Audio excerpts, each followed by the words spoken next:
Bom dia, feliz sábado. Quero cumprimentar os irmãos da Igreja Adventista do Sétimo Dia, Popular Cidade Alta 2. Cumprimentar você que está através do canal Falando de Cristo na Estrada no YouTube. Um forte abraço. Um abraço dos irmãos adventistas. Sinta-se à vontade para fazer os seus comentários, dar o seu joinha, gostei ou não gostei. Para você que acompanha também através do Facebook, um abraço, viu? Facebook, nós ultrapassamos a marca de 5.000 pessoas seguindo. Agora a missão é dobrar esse número, então chame alguém aí, compartilhe para ir mais longe a palavra de Deus. Quanto mais você compartilha, mais longe vai a palavra do Senhor. Eu convido a igreja para ficar em pé e você, onde você estiver ali, o momento que você for assistir esse vídeo, que você se concentre também, libere a sua mente para entrar em conexão com os céus, porque nós vamos orar agora.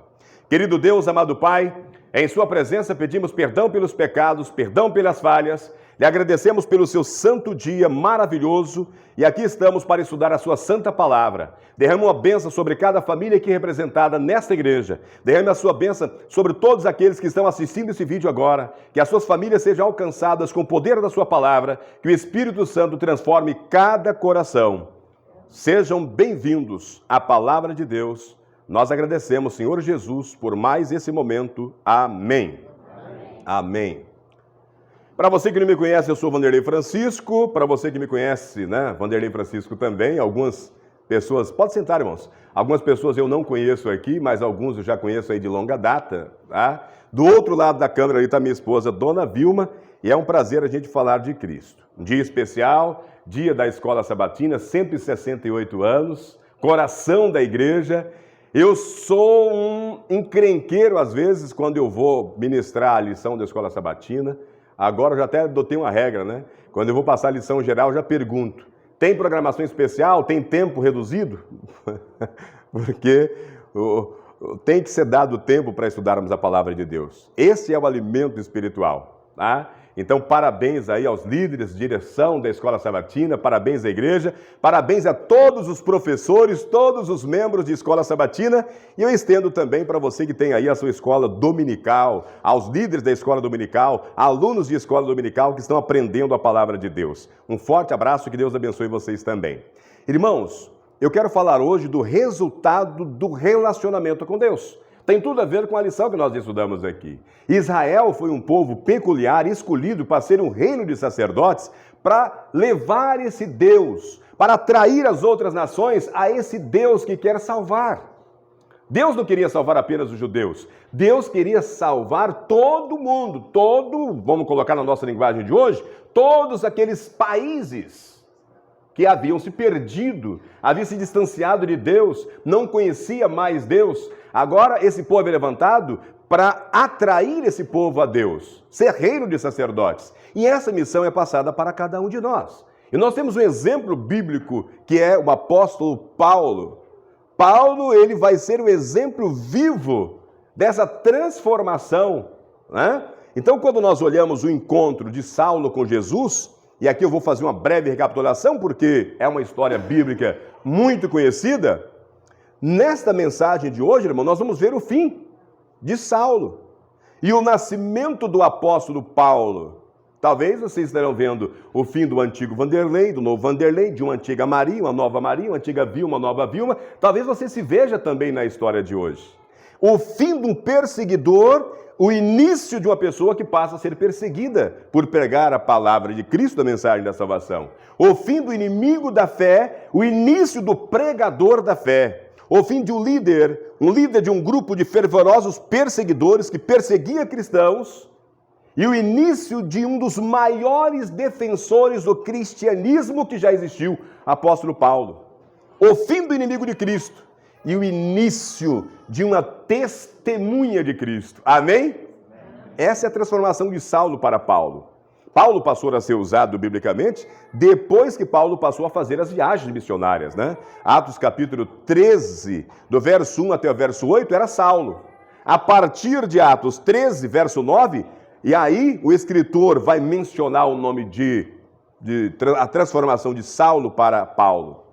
Eu vou ler para vocês, e se você quiser acompanhar em casa, a conversão de Saulo. Atos capítulo 9, do verso 1 a verso 22. Eu gosto de muita leitura bíblica na mensagem.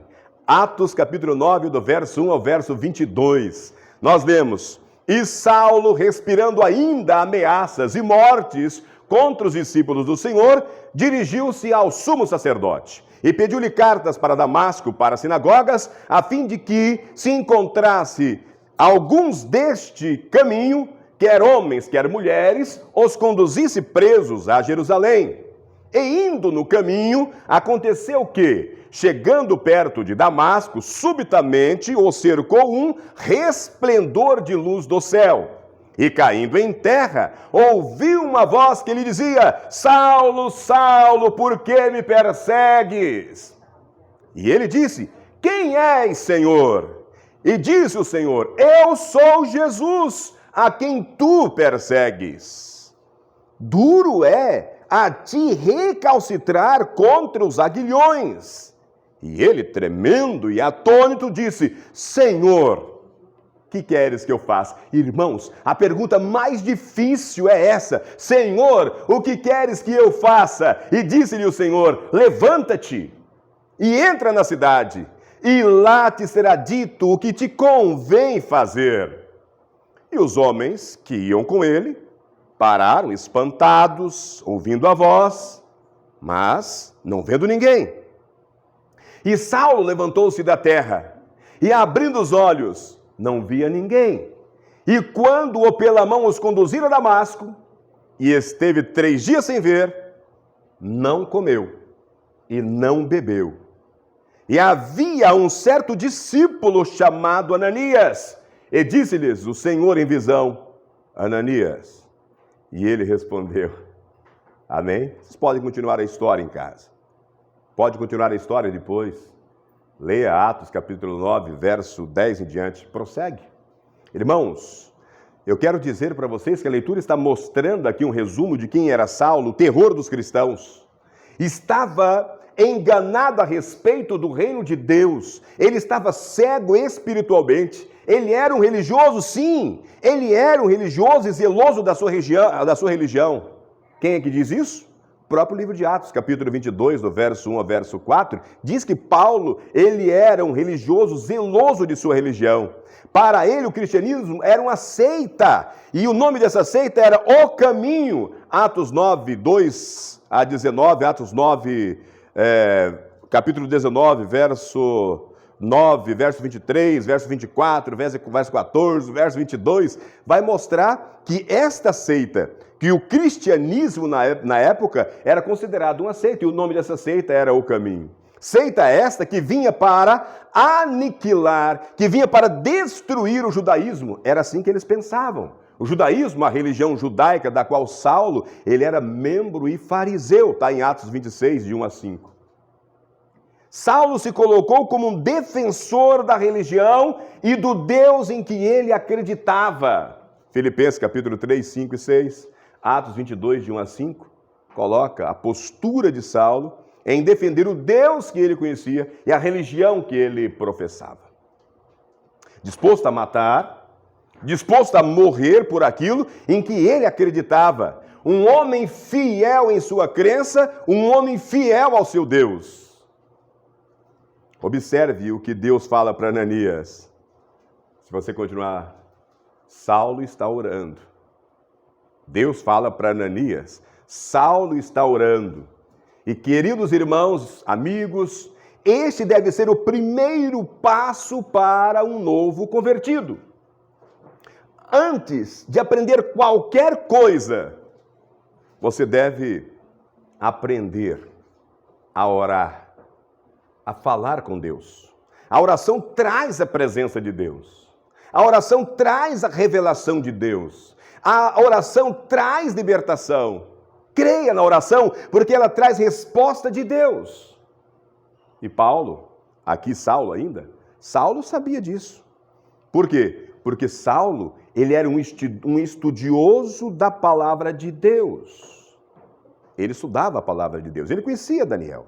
Atos capítulo 10, verso 4, diz que ele era conhecedor. Lucas capítulo 22, verso 43, diz que ele era conhecedor. Lucas 18, 1 diz que era conhecedor. 1 Tessalonicenses 5, 17, era conhecedor. Mostra que esses homens conheciam a palavra de Deus. e sabia que o primeiro passo é a oração. O primeiro passo é conversar com Deus. Sempre haverá livramento para o homem de Deus. Sempre Deus estará preparando um escape para o homem de Deus. 1 Coríntios capítulo 10, verso 13. Agora, era natural que os homens não crescem e tivessem medo de Saulo. Aí, a Bíblia mostra um camarada chamado Barnabé, né? Quando você vai a Atos 9, de 27 a 30, você vai ler: então Barnabé o levou aos apóstolos e lhes contou como no caminho Saulo vira o Senhor, que lhe fará, e como em Damasco ele havia pregado de maneira corajosa em nome de Jesus. Assim Saulo ficou com eles e andava com liberdade em Jerusalém, pregando corajosamente em nome do Senhor. Falava e discutia com os judeus de fala grega, mas esses tentavam matá-lo. Sabendo disso, os irmãos o levaram para Cesareia e enviaram para Tarso. Atos 9, 27 a 30. Esse cidadão, né, Barnabé, ele não temeu, ele não teve medo, ele confiava totalmente em Deus, ele não teve medo do Saulo. Barnabé, primeiro, não teve medo. Segundo, teve visão, teve discernimento, vendo que Saulo já era uma nova criatura. Terceiro, não abandonou o novo convertido, mas sim apoiou o novo convertido, carregou o novo convertido, sustentou a Saulo nos seus primeiros dias e, de novo, né, sempre estava ali, ao lado do novo convertido Saulo. E quarto, irmãos, ele viu que Saulo era um homem cheio do Espírito Santo. Barnabé percebeu tudo isso no recém-convertido. Saulo viveu a sua vida inteira com a mesma intensidade que quando começou. Ele não deixou a chama se apagar. Ele não deixou o amor se esfriar. Ele não deixou o primeiro amor, isto é, aquilo que Deus quer de todos nós, todos aqueles que chegam a Ele. Jamais deixem esfriar o primeiro amor. Apocalipse 2, 4.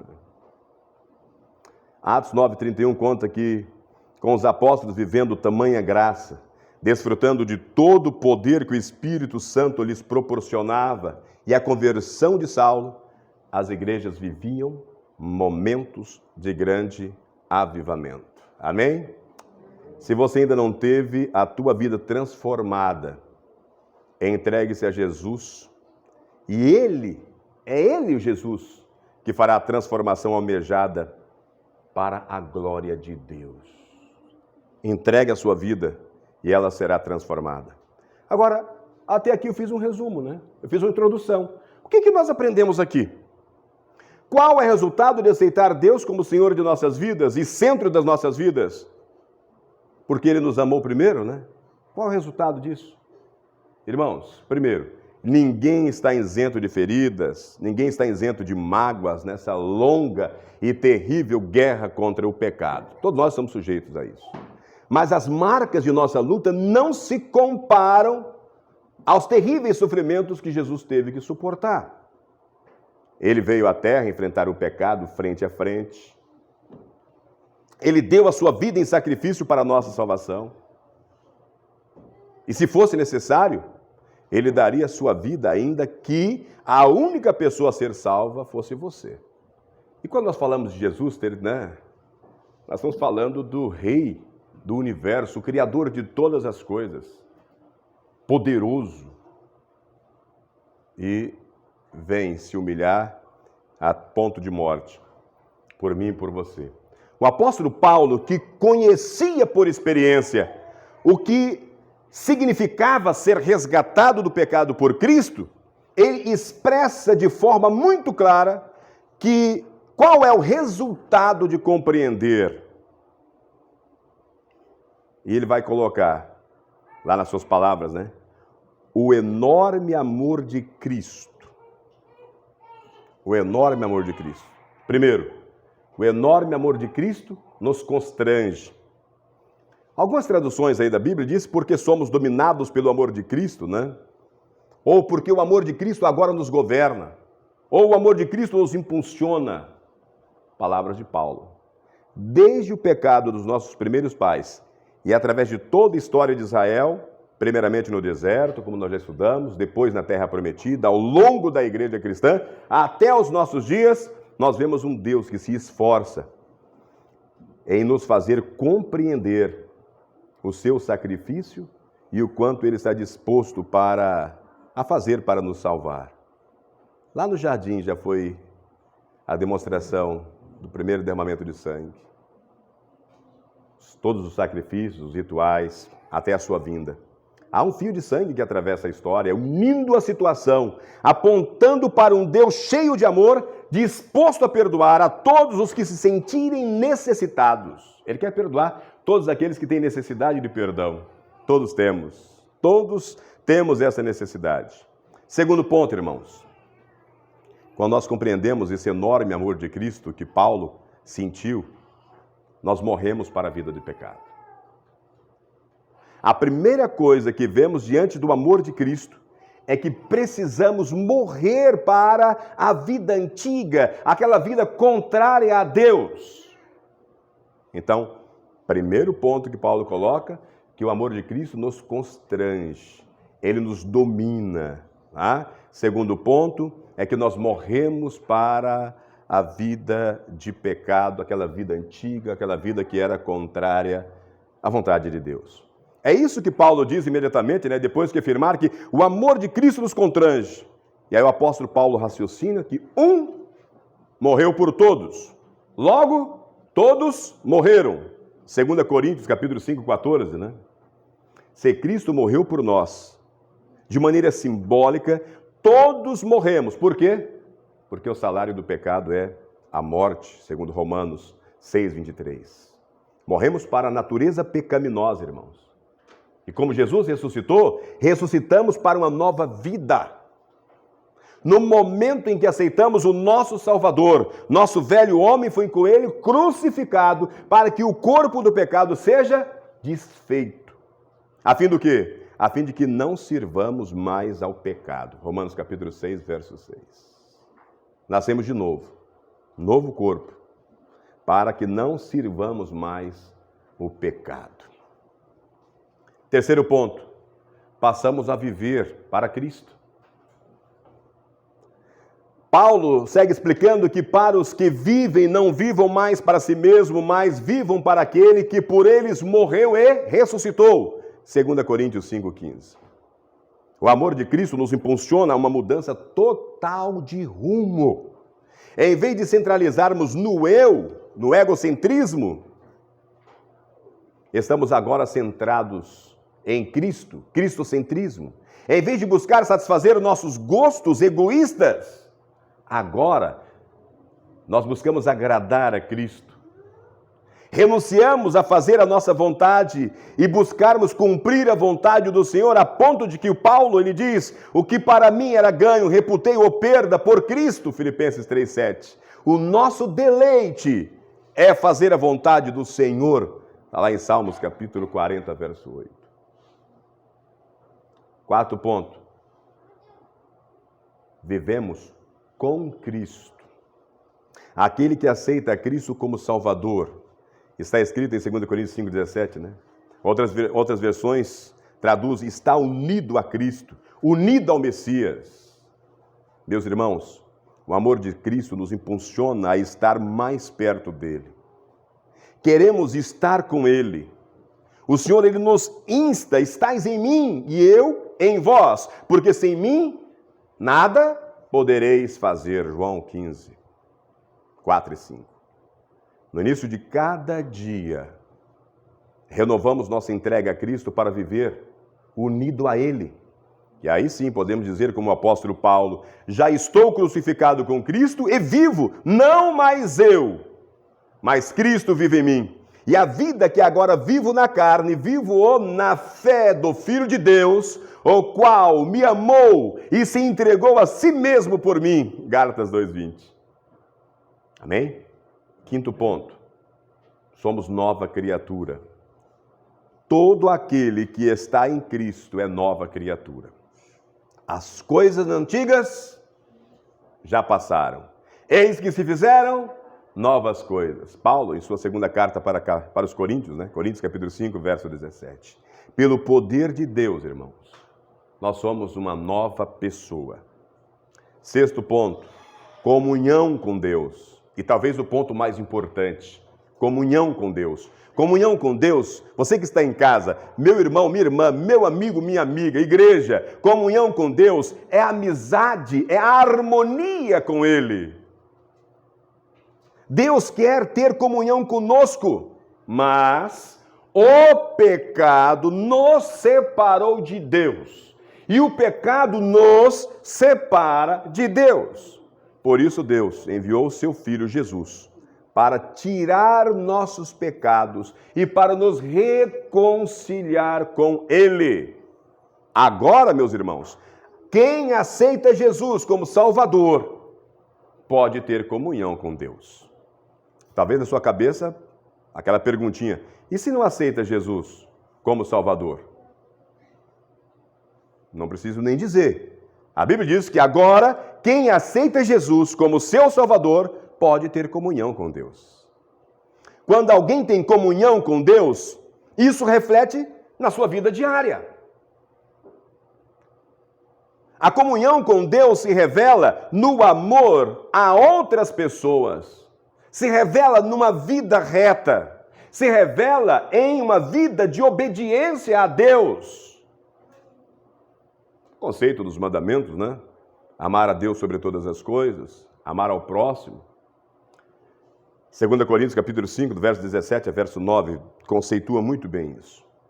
Portanto, se você quiser acompanhar 2 Coríntios 5, 17 a 19, portanto, é importante que você ouça isso aqui. Portanto, se alguém está em Cristo, é nova criação. As coisas antigas já passaram, eis que surgiram novas coisas. Tudo isso provém de Deus, que nos reconciliou consigo mesmo por meio de Cristo, que nos deu o ministério da reconciliação. Ou seja, que Deus em Cristo estava reconciliando consigo o mundo, não levando em conta os pecados dos homens, e nos confiou a mensagem da reconciliação.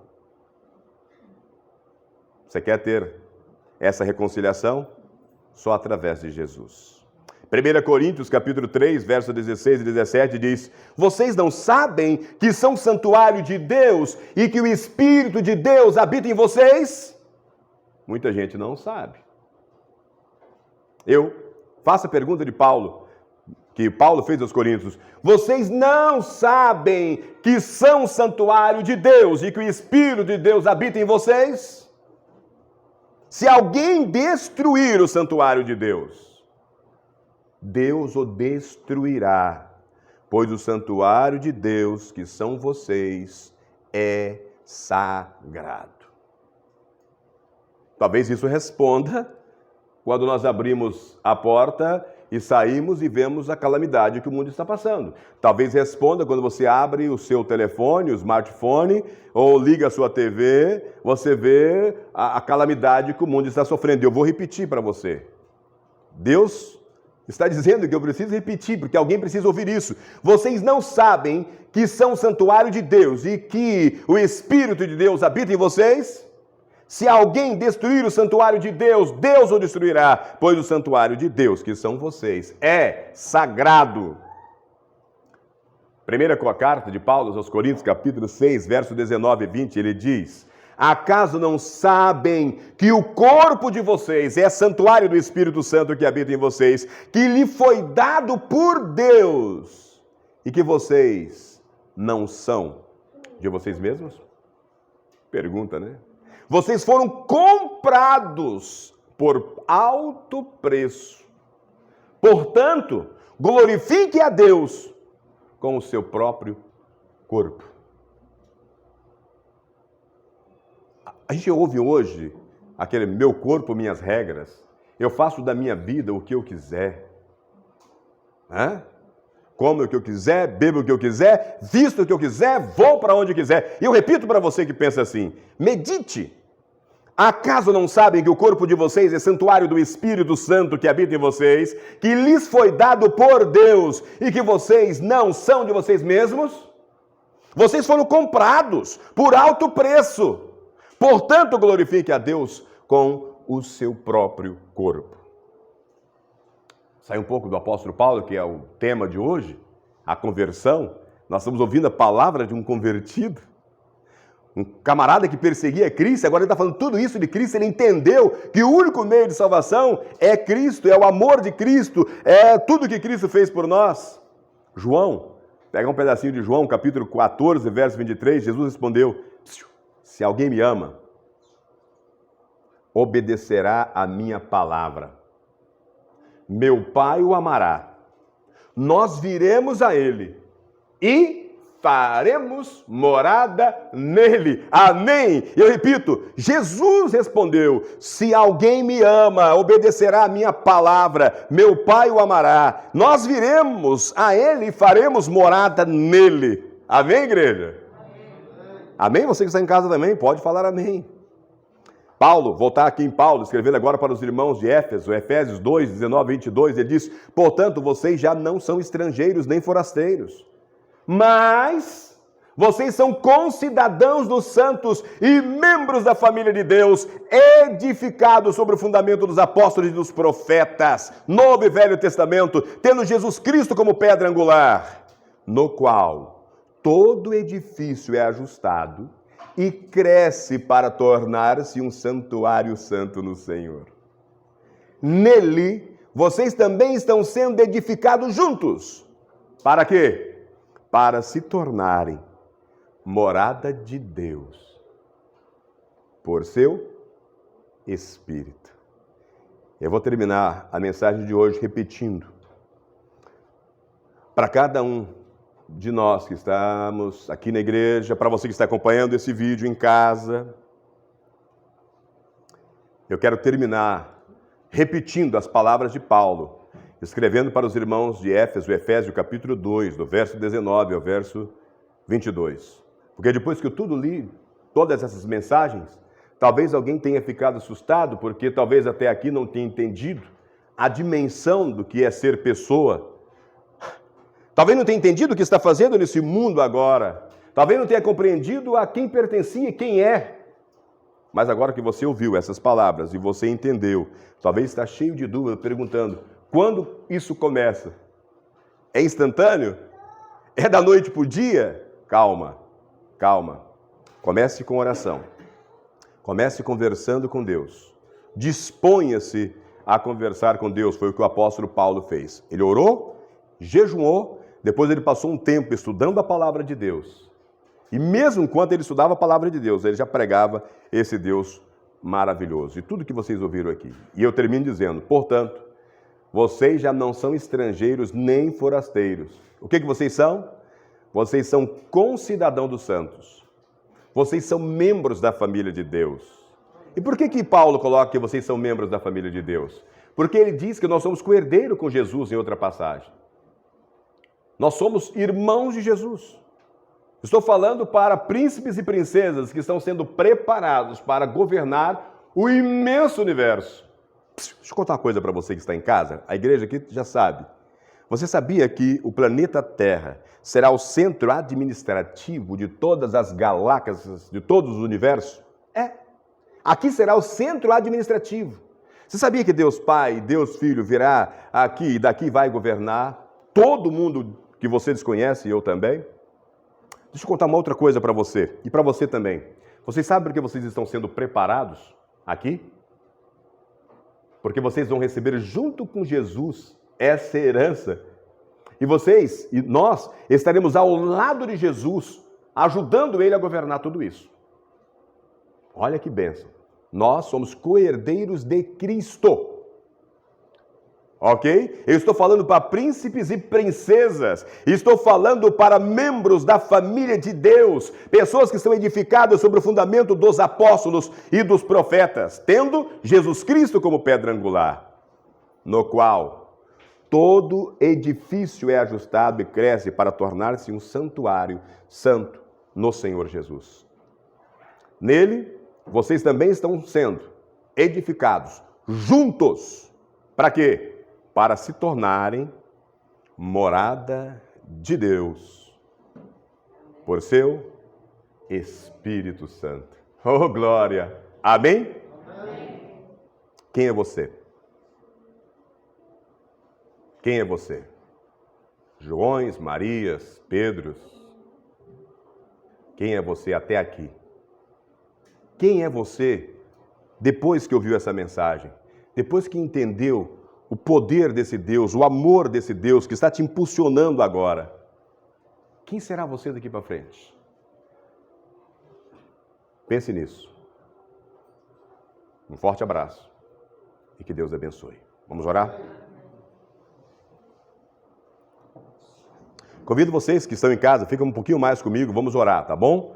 Faça aí o seu comentário também e ajude a compartilhar a palavra de Deus.